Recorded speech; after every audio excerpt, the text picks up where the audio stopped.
Good morning, children. In the last class, we were discussing about the democratic and nationalist revolutions of 17th, 18th, and 19th century. In that, we discussed about the Civil War or the Glorious Revolution and American War of Independence. Today, we are going to read about French Revolution, which is one of the important event in the world history. In 1774, Louis XVI became the king of France. Write down, in 1774, who became the king? Louis XVI. Louis XVI. Louis XVI became the king of France. He found the treasury was empty, long years of war and cost of maintaining the palace of Versailles. So Versailles is in France. So maintaining that palace and maintaining all the army and due to a long war, okay, the treasury of France has been emptied. Under Louis XVI, the France helped the 13 American colonies. In the last class, we discussed about how the American colonies they fought against the Britishers. To fight against the Britishers, France helped them. Okay, for the independence from Britain, who was their common enemy. This war added further to the debt. The state that was forced to increase its taxes. That's why Louis XVI needed more and more money. Okay, for the regular expenses such as the cost of maintaining the court, army, running the government. So how he could get the money? So he wanted to put tax on the people. What is the socio-economic condition of France at that time? Socio-economy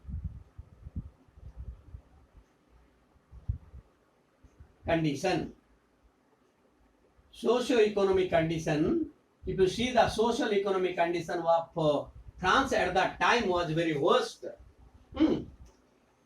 The French society was divided into three categories in the 18th century. So, categories are called as estates. First estate.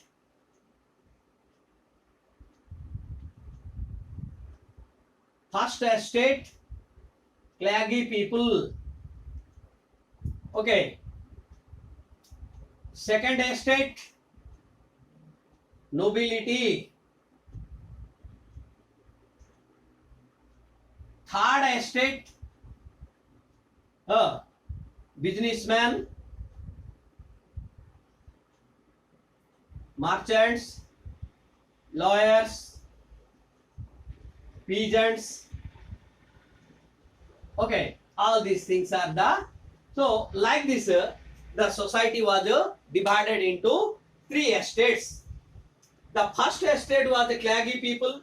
The second was the nobility. Clergy people means the people those who are belong to the churches. Okay, clergy people. And the third estate include the nobility means nobles, the kings and their ministers, all these things. Third estate, businessmen, then merchants, lawyers, peasants, common people. Okay, and laborers. Peasants were about 90% of the total population of France. So here we can see the peasants here. There were 90% people in France. 90% people were peasants.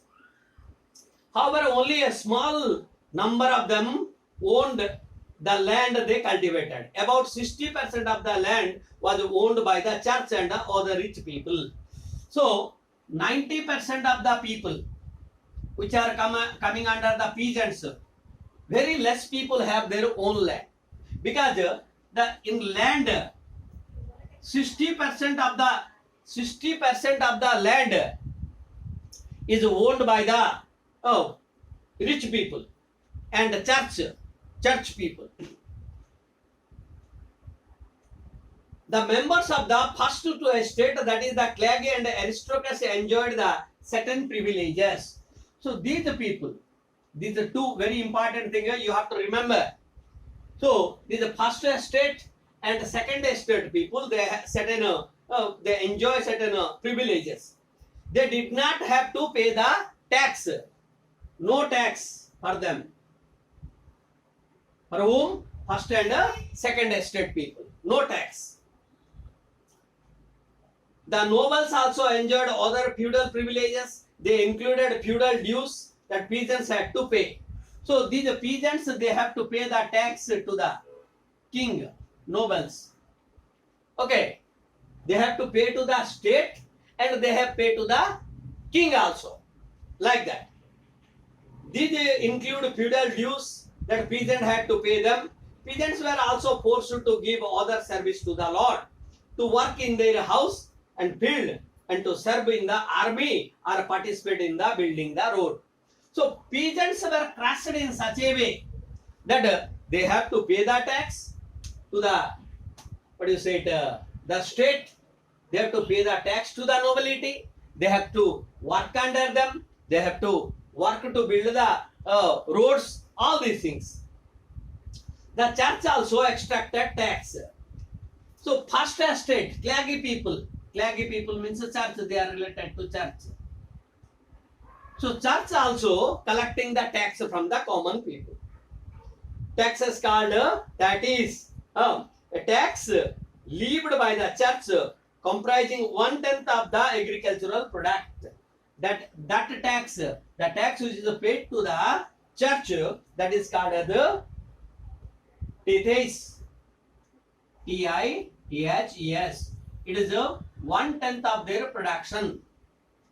They have to pay as a tax to the church. These include all the members of the third estate also had to pay tax to the state. These include the direct tax. So I told you they have to pay the tax to the noble people, to the church, and to the government also. Okay, to the state also. So these state tax are a direct and indirect. Direct tax, indirect tax. So the direct tax is called as a tally.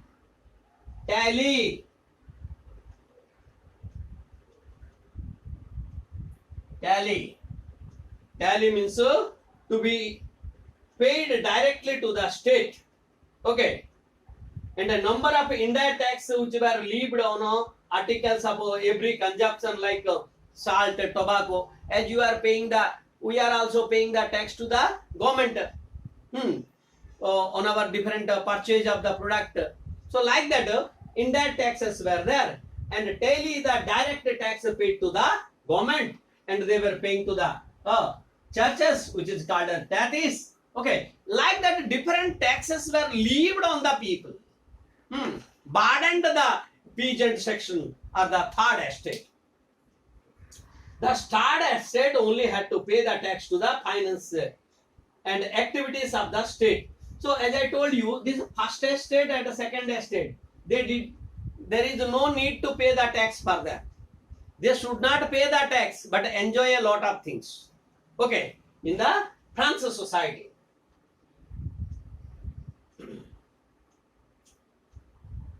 To add to this problem, there was a failure of crops and increased the suffering of the poor during those years.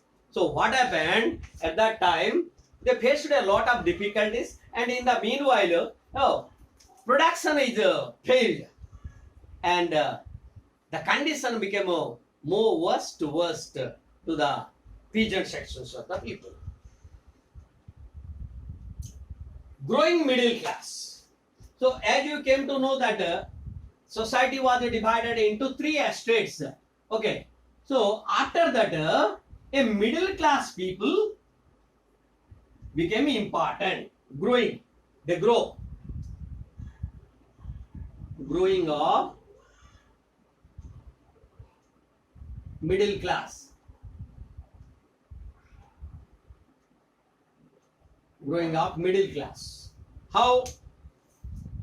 A new social group called the middle class came up in the 18th century, earned wealth through overseas trade. I told you now in the third estate there were merchants were there. Merchants, they used to go to the different overseas business they used to do. So like that they earned a lot of money. In addition to the merchants and manufacturers, the third estate also included well-educated professionals. Educated people were also in the third estate. So what happened? Just like lawyers, administrative officials were there, they comes under the third estate. They were inspired by the word of philosophers like John Locke, Jean Jacob, Rousseau. So some philosophers of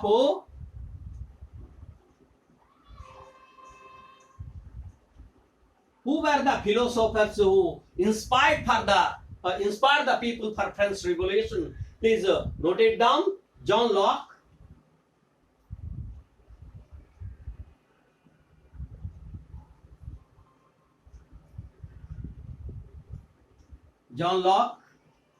then Jean-Jacques Rousseau, or you can write Rousseau.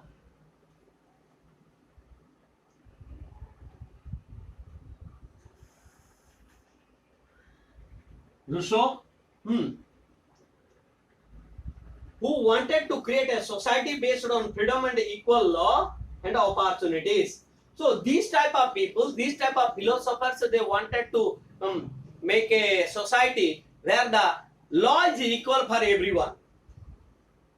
In this book, Two Treatises of the Government, he wrote a book.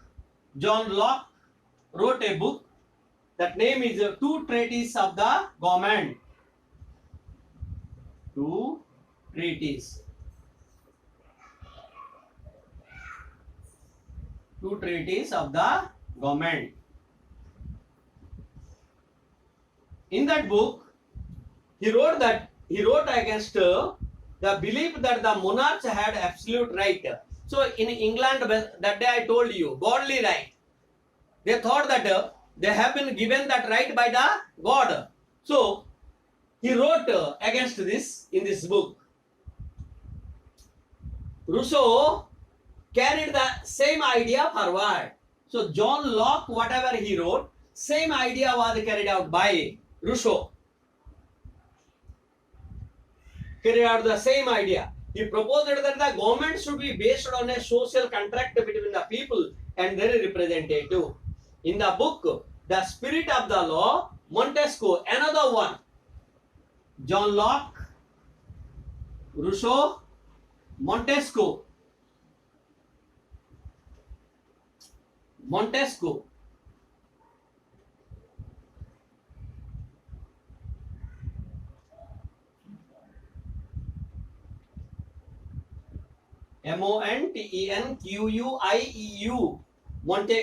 Montesquieu, a philosopher. The Spirit of the Law, he wrote a book. The Spirit of the Law. Spirit of the Law. In that book, he wrote that, what he wrote? He proposed that a power should be divided between the legislature and executive and judiciary. Today, we have these three systems. Executive, then legislature and judiciary. So in the 18th century, Montesquieu proposed that, okay, in France, this model of government was followed in the USA after 13 colonies declared the independence from Britain. So when America got the independence from the Britain, in the 13 colonies of the Britain, they are following this type of Montesquieu's the spirit of the law. That means the power has been divided between among this legislature, executive, and as well as the judiciary system. The American Constitution and its guarantee of individual right was an important example of the third estate in France. So, whatever we can see today in the American Constitution, written Constitution, they followed that the philosophies of these great philosophers. Okay, the outbreak of the revolution, how the revolution started.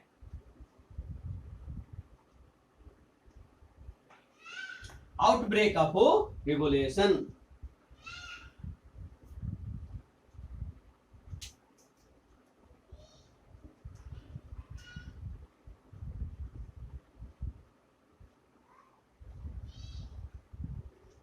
Outbreak of revolution. Okay, how the revolution started. As you know that the people were depressed by these church and the novels. Okay, on 5th May 1789, 5th May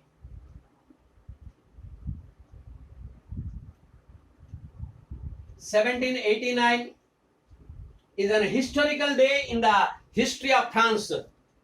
Louis XVI called a meeting of the States General to pass the proposal for a new tax. So at the very beginning I told you, when Louis XVI became the emperor of France, that time he wanted to put more tax on the people because the treasury of France was totally empty. So he called a meeting. The first and second estate sent 300 representatives who were seated in a row facing the each other on two sides. So the first estate, second estate, from them 300 representatives came and they were sitting in a row facing to each other. But 600 members of the third estate had to stand back. So from the third estate, there came 600 members. But unfortunately, they were asked to stand there, not to sit. See what type of discriminations were going. The third estate representative represented by its more prosperous and educated members only. So in the third estate, who went there? The prosperous people, means rich people, and the educated people.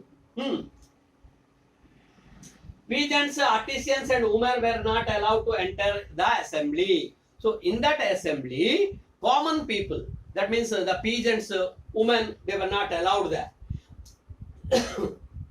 However, their problems and demands were written down in some 40,000 letters which were representatives had brought with them. So these 600 people from the third estate who represented there in the assembly.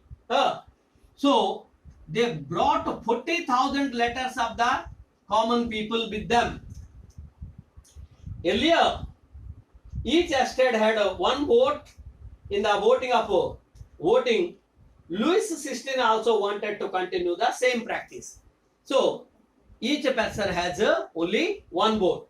So Louis XVI also agreed with that. But the members of the third estate demanded that voting be done on the assembly as a whole, where each member would have one vote. This was one of the democratic principles suggested by the philosophers like Rousseau in his book Social Contract. Rousseau wrote another book.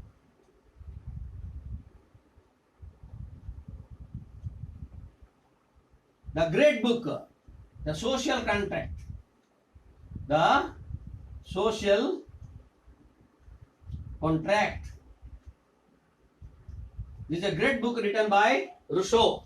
So, based on the philosophy of democracy, they demanded, third estate people demanded that every person should be given the right to vote.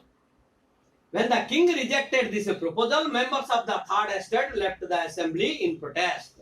So, the king denied it. The king did not agree with it. That's why what happened? The third estate people, those who represented the 600 members of the third estate, they left the assembly in the protest of this thing.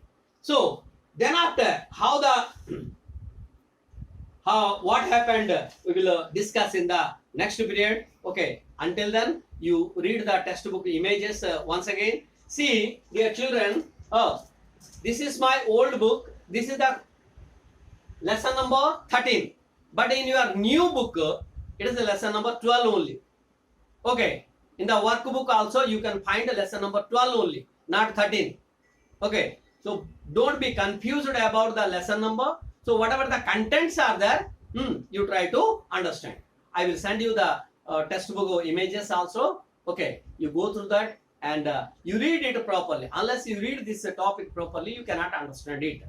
Okay, thank you.